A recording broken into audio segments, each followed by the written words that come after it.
In this video, I'm going to show you how to preview a voice in ElevenLabs quickly and easily so you can hear what a voice sounds like before you use it in your project.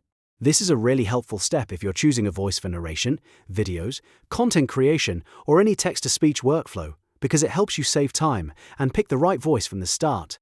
If you find this tutorial useful, make sure to hit like and subscribe for more simple software guides just like this. Alright, let's jump right in. First, log into your ElevenLabs dashboard by going to ElevenLabs.io and signing into your account. Once you're inside the dashboard, look at the left-hand sidebar. You'll see a section called Voices, and that's where you want to click. After you open Voices, select Explore. This will take you to the voice library, where ElevenLabs gives you access to a wide range of voices you can browse through. Now that you're in the Explore tab, take a moment to look through the voice cards on the page.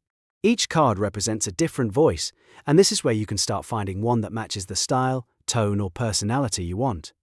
When you spot a voice that interests you, simply click on the voice card, or click the play icon if it appears on the card. That will instantly play a built-in sample so you can hear how the voice sounds before selecting it. Listen carefully to the sample and pay attention to things like clarity, pacing, accent, tone, and whether the voice feels natural for your content.